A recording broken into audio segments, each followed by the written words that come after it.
प्रिय आत्मन, आज प्रश्न उत्तर पे चर्चा करेंगे, जिसमें पहला प्रश्न है, गुरुजी, अध्यात्म को राजनीतिक दृष्टिकोण से क्यों नहीं समझा जा सकता?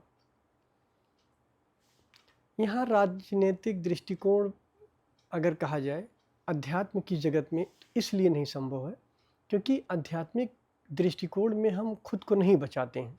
जैसे ज्ञानी होता है, तो जो ज्ञानी होता है वो कभी भी अपने को बचाता नहीं। जैसे अगर वो क्रोध करता है तो वो पूर्ण हो जाता है, प्रेम करता है तो वो पूर्ण हो जाता है, क्योंकि वो तो खुद चेतना है, कॉन्शियसनेस है। तो अब अगर किसी वासना का उपयोग करता है तो उसमें पूर्णता होती है।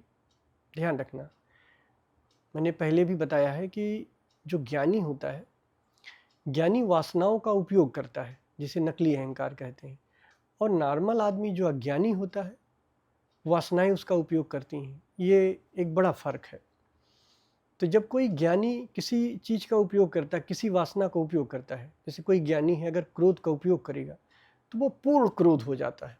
मतलब आप देख के हैरान हो जाओगे कि ज्ञानी होते हुए इतना क्रोध इसको कहाँ से आ गया।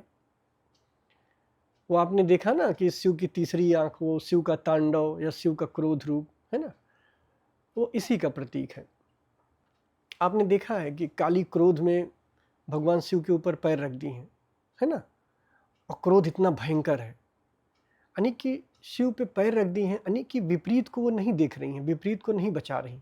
शिव मानी की चेतना, और क्रोध, क्रोध यानी कि गले में वो जो माला वगैरह पहन रखी हैं और एकदम से परम क्रोध हो गई हैं, पूर्ण क्रोध हो गई हैं, तो खुद को नहीं बचा रही। यानी कि जब ज्ञानी क्रोध करता है तो वो बचाता नहीं है, वो क्रोध ही हो जाता है, ऐसा समझो। अज्ञानी जब क्रोध करता है तो क्रोध पूरा पूरा नहीं होता है, वो थोड़ा बचाएगा, और क्रोध में ही नहीं, प्रेम में भी उसका यही रहेगा। तो जैसे मान लीजिए कि अगर अज्ञानी क्रोध कर रहा है, या एक राजनीतिक दृष्टिकोण से आप देखो तो एक डिप्लोमेसी एक बचाएगा, यहीं इसको बुरा भी ना लग जाए, क्रोध भी हो जाए, तो इस तरीके से। और वही ज्ञानी क्रोध करता है तो पूर्णता में आता है। इसलिए जब बुद्ध क्रोध करता है तो ऐसा लगता है कि यार ये बुद्ध होके इतना क्रोधी कैसे हो सकते हैं, क्योंकि वो क्रोध का उपयोग कर रहा है और पूर्णता में उतर रहा है। तो जब पूर्णता में ऊपर उतर रहा है तो वो विपरीत को नहीं बचा रहा है। ज्ञानी विपरीत को नहीं बचाता है, लेकिन एक डिप्लोमेटिक व्यक्ति जो है, या जो संसार में अज्ञानी है जिसको डिप्लोमेसी कहते हैं, तो वो विपरीत को बचाता रहेगा। काली जब क्रोध करती हैं तो शिव पे पैर रख देती हैं, यानी चेतना को नहीं बचाती हैं, फिर किसी को शांति को बचाती नहीं, क्रोध ही हो जाती। और जब शिव की याद आती है तो क्रोध भूल ही जाती हैं, शिव ही हो जाती हैं, यानी शक्ति शिव ही हो जाती है। ये बड़ी प्रतीकात्मक उदाहरण है। तो डिप्लोमेसी से हम अध्यात्म को नहीं समझ सकते हैं, अध्यात्म को पूर्णता से समझ सकते हैं। हम पूर्णता के साथ ही अध्यात्म को समझ सकते हैं। ये ध्यान रखना, कभी भी अगर रामकृष्ण परमहंस क्रोध करते हैं तो इतने भयंकर क्रोध करेंगे कि आप देख के दंग रह जाओगे कि ये क्या हो रहा है। या आपने सुना होगा गुरुजी अब क्रोध करता था, बड़ा भयंकर करता था अपने शिष्यों पे, तो वो क्रोध ही हो जाता था, और जब खत्म हो तो वो खत्म ही हो जाता था, क्रोध खत्म ही हो जाता था। इवन कि कभी कभी कहानी में मैंने पढ़ा है कि उसके गुरुजीएफ के शिष्य को ये पता ही नहीं रहता था, जो दाएं बैठा होता था वो कहता था क्रोधी है, जो बाएं बैठा होता था शिष्य वो कहता था बड़े प्रेम से देख रहा था गुरुजी। तो वो पूर्णता में चले जाते हैं, जहां भी गए वो खुद को बचाते नहीं हैं। तो इसलिए राजनीतिक दृष्टिकोण से अध्यात्म को नहीं देख सकते हो, अध्यात्म को पूर्णता के दृष्टिकोण से देख सकते हो। और ज्ञानी के साथ ये होता रहता है कि जब वो होता है, जो होता है, अगर प्रेम हुआ तो वो पूरा प्रेम हुआ। मतलब जिस भी वासना का उपयोग करेगा उस पूर्णता के साथ करेगा, उसमें पूरा उतर जाएगा। विकल्प होता नहीं, क्योंकि कुछ बचाता है नहीं, तो उसमें बड़ा बल होता है, आप डर जाओगे। और प्रेम करेगा तो बड़ी पूर्णता से प्रेम करता है। दूसरा प्रश्न है, दूसरा प्रश्न एक मैंने टेक्स्ट भेजा था, उसके आधार पे पूछा गया है। मैंने लिखा था, प्यारे मित्रों, क्या आप चाहते हैं कि आपके प्रियजन ना मरें, आप अपने प्रियजनों से कभी ना बिछड़ें? यदि हाँ, तो आप मुक्त हो जाएं। आप स्वयं का अनुभव कर लें। स्वयं का अनुभव करते ही आपको ऐसी दिव्य दृष्टि मिलेगी जिससे आप अपने प्रियजनों को मृत्यु के बाद भी देख सकते हैं। स्वयं को जानते ही आपको पता चलेगा कि आपके साथ साथ कभी भी कोई नहीं मरता। ये बातें मैं किसी की बताई हुई नहीं बता रहा हूँ, ये मेरा अनुभव है। मैं खुद इस बात का गवाह हूँ। मैं आपसे वही बात कहता हूँ जो मेरा अनुभव है। मैंने बहुत बार बहुत तरीके से मृत्यु को खोजा, किंतु मुझे मृत्यु मिली ही नहीं, मुझे सिर्फ जीवन ही मिला। हमारा कितना बड़ा दुर्भाग्य है कि हम जीवन भर ऐसे डर में जीते हैं जो है ही नहीं। इसी को कोट करके लिखा गया है कि प्लीज़ गुरुदेव इस पर इसका उत्तर दें, वीडियो बनाएं। मेरे सामने हूबहू वो मैसेज आ रहे हैं आपके, जिनकी मैं सोच रहा हूँ कई महीनों से, जिनको मैं सोच रहा हूँ कई महीनों से। ऐसा कैसे? ऐसा लगता है सब एक है, विचार भी विचार से जुड़ा हुआ है।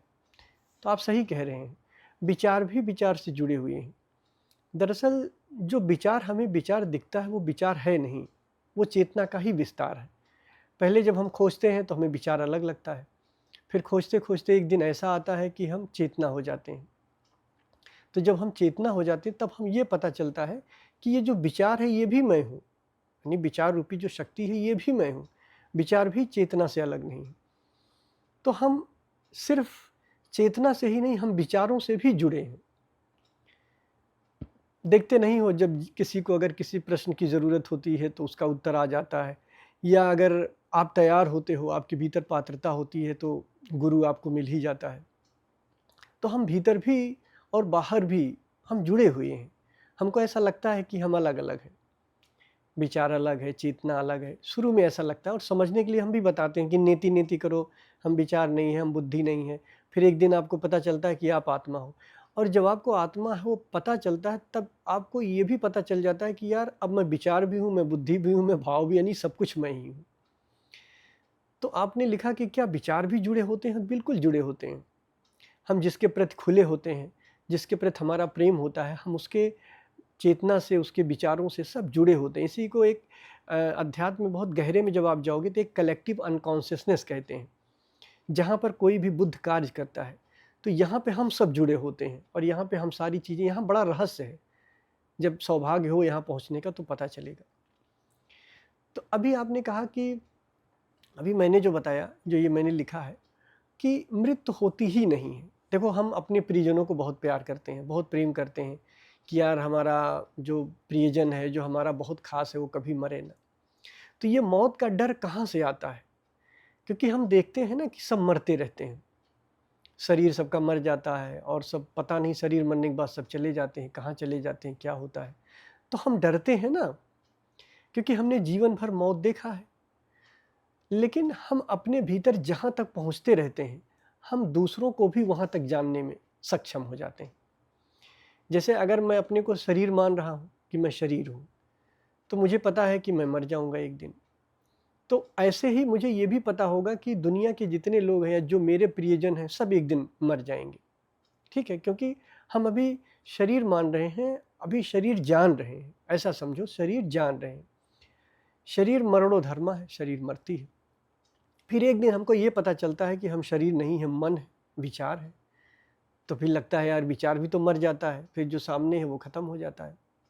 दरअसल हम अपने भीतर से अपने को जहाँ तक जानते हैं, हम अपने प्रियजन को भी वहाँ तक जानते हैं।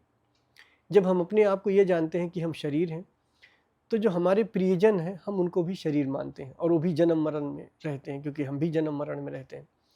जिस दिन हमको ये पता चल जाता है कि हम शरीर नहीं है, हम आत्मा है, हम चेतना है, और ये बौद्धिक लेवल से नहीं, ऐसा नहीं कि हम मान लिए, बुद्धि से हमको पता चल गया कि अरे यार ये तो हम जो है परमात्मा है, ऐसा मान लेते हैं। कृष्ण ने कहा है, बुद्ध ने कहा, या हालांकि बुद्ध ने तो अब आत्मा की नाम नहीं लिया है, कृष्ण ने कहा है, या और भी हमारे स्क्रिप्चर्स में चीज़ों में कहा गया है। तो भाई आत्मा अमर है तो चलो मान ही लेते हैं कि हमारे मित्र नहीं मरेंगे, और जबकि हम जानते हैं मरेंगे, हमारे परिजन मरेंगे। तो जब हम अपने को जहाँ तक देख लेते हैं, अपने परिजनों को भी वहाँ तक देख लेते हैं। जिस दिन हमें ये पता चलेगा कि हम आत्मा है और हम अमर हैं, इसका हमें अनुभव हो जाएगा, उसी दिन दुनिया में जितने लोग हैं हमारे परिजन हमको अब वो आत्मा ही दिखाई देने लग जाएंगे। हमें ये भी पता चल जाएगा कि ये भी नहीं मरते हैं। हम अपने आप को जहाँ तक देख सकते हैं, हम दूसरों को भी वहीं तक देख लेते हैं, और प्रियजन नहीं, पूरा अस्तित्व को ही देख लेते हैं कि कोई नहीं मरेगा। तो अपने भीतर से जब हम खोज लेते हैं कि हमारी मृत्यु नहीं है, तो हम अपने प्रियजनों को भी देख लेते हैं कि हमारी मृत्यु नहीं। फिर हम ये देख लेते हैं कि हमारे भीतर एक जीवन ऊर्जा है, एक परमात्मा ऊर्जा है, एक जीवन ऊर्जा है। वही ऊर्जा कभी हमारी माँ बन के हमारी सेवा करती है, कभी हमारे पिता बन के हमारी सेवा करती है, कभी हमारा मित्र बन के हमारा ख्याल रखता है, कभी हमारा गुरु बन के हमारा ख्याल रखता है। वही ऊर्जा अपना रूप बदलती रहती है।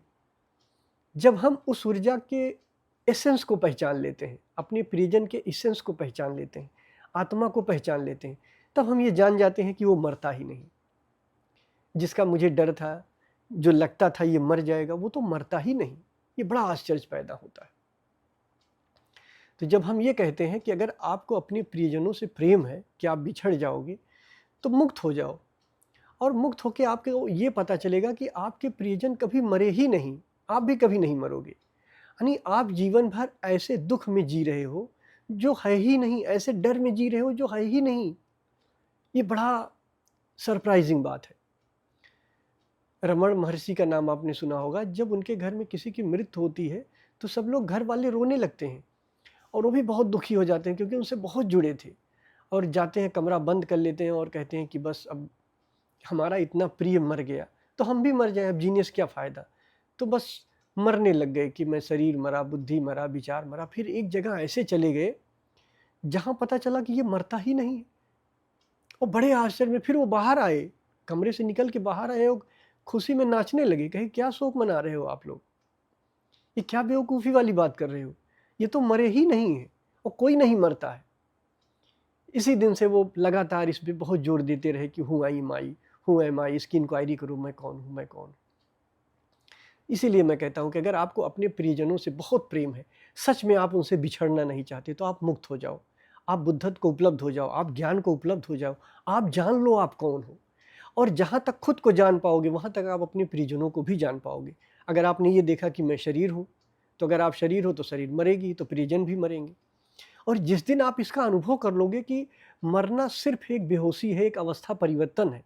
जब मैं ये कहता हूँ कि मैंने मृत्यु को देखा ही नहीं, तो मैं ऐसे होश में चला गया, ऐसे होश में पहुँच गया जहाँ बेहोशी अब संभव ही नहीं है।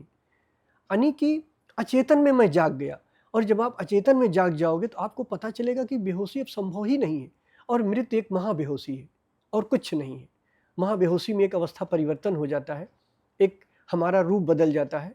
उसी में हम डर जाते हैं कि अरे ये क्या हो गया। सिर्फ अवस्था परिवर्तन होता है प्रकृति का, बाकी कुछ भी नहीं होता। और अगर गहरे में देखा जाए तो एक गहन बेहोशी में हम चले जाते हैं। और जब हम जाग जाते हैं, हमारा जागरण कलेक्टिव अनकॉन्शियस तक पहुंच जाता है, तब हम ये समझ पाते हैं कभी भी कोई नहीं मरता है। यहाँ तो जीवन ही जीवन है, सिर्फ जीवन है, बस जीवन है, और जीवन का रूप बदल रहा है, बस विविधता खाली रूप पे है। तो मेरे ख्याल से मेरी बात समझे होगी। अगर कुछ न समझ में आए तो आप कमेंट में ज़रूर पूछना। धन्यवाद।